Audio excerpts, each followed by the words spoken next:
Halo teman-teman media Sangon, kira-kira teman-teman sudah mengetahui apa sih stunting itu?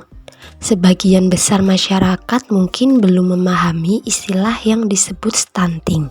Stunting adalah masalah kurang gizi kronis yang disebabkan oleh kurangnya asupan gizi dalam waktu yang cukup lama, sehingga mengakibatkan gangguan pertumbuhan pada anak, yakni tinggi badan anak lebih rendah atau pendek dari standar usianya.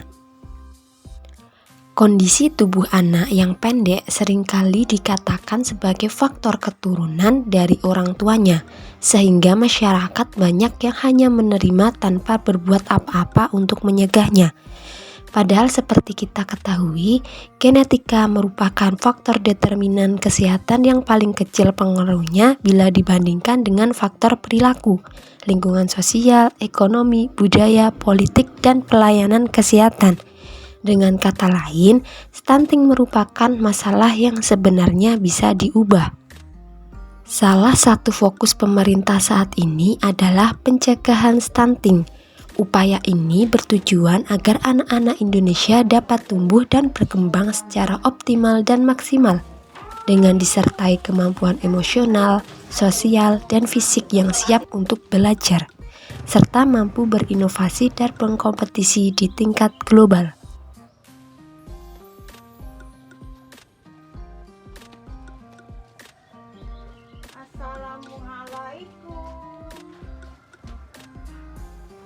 Oke teman media, selanjutnya mari kita simak pengetahuan masyarakat mengenai apa sih stunting itu.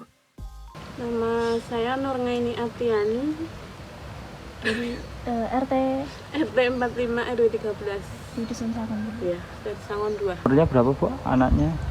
3 tahun setengah. Saya Ibu Wahidah, Punya anak balita juga. punya satu, Umurnya? umurnya 3 bulan. Bapak namine sinten? Muharifin Mas. Namine Bapak Muharifin. Nggih, Bapak punya balita nggih. Umurnya berapa niku? 3-4 bulan. Oh. Saya 3 tahun 4 bulan Mas. Saya Sri Wulandari, kader Posyandu Balita Sangon 2. Stunting itu setahu saya berat badannya kurang, terus tinggi badannya juga kurang. Anaknya kayak apa? Itu badannya kecil gitu. Oh, nggih. Setahu saya Mas kurang lebih stunting yang pernah saya dengar itu anak yang mungkin perkembangannya kurang standar secara umum. Jadi mungkin berat badannya atau tinggi badannya mungkin secara barangkali secara kedokteran zaman sekarang mungkin keseimbangannya perkembangannya kurang standar, itu yang Dari emang susah makan sama ekonomi. mungkin pola makan kadang-kadang itu susah.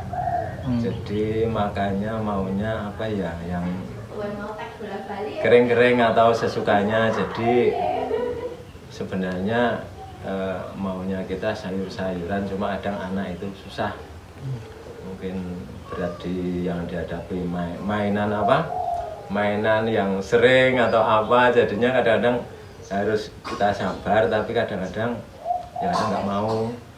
Terus kadang untuk cepet apa perkembangannya kadang kok ditimbang lagi kok kurang, mungkin kita sebenarnya sedikit tahu ini makanya orang kurang atau gimana, itu sebenarnya sedikit tahu.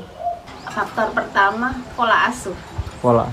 Ada salah satu balita sebenarnya makannya mau, terus dari berat badan lahir dan panjang lahir itu memenuhi KBM, tapi setelah beberapa bulan berlangsung, setelah umur 6 bulan itu pola tidurnya terbalik Mas.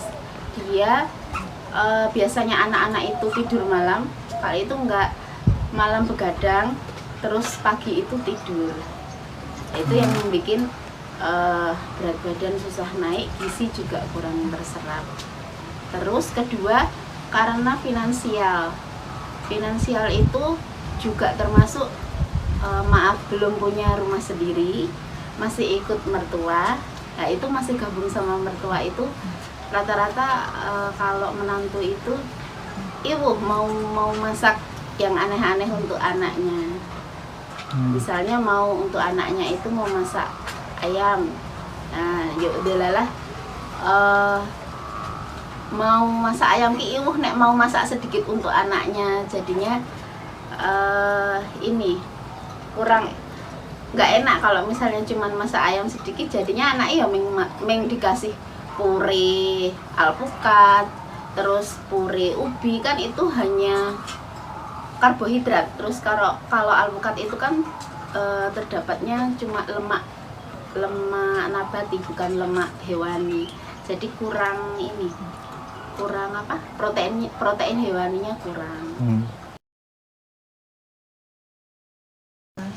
Dari sekarang saya sudah makan yang mengandung protein hewani itu diperbanyak gitu, terus makan sayur-sayuran sama buah. Melaksanakan posyandu juga sudah ada SDI DTK, DTKB, kader tertentu yang hanya bisa melakukan DTKB. Terus sudah memberi konseling untuk ibu-ibu balita yang stunting. Terus sudah melakukan pemberian PMT dari program pemerintah selama 90 hari berturut-turut. Harapannya biar zero stunting dan semua anak-anak balita itu nggak stunting, biar sehat semua, nggak ada yang gizi kurang, nggak ada yang pendek. Kalau menurut saya untuk mempersiapkan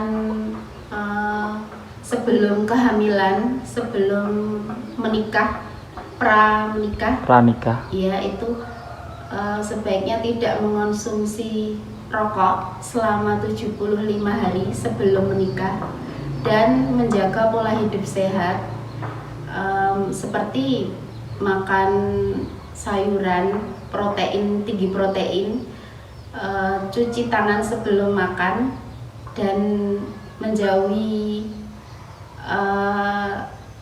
asap rokok. Walaupun tidak merokok tapi tetap menjauhi asap rokok.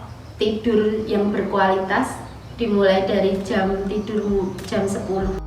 Oke teman media, mungkin itu saja pembahasan mengenai stunting untuk kali ini. See you next video di Media Sangon.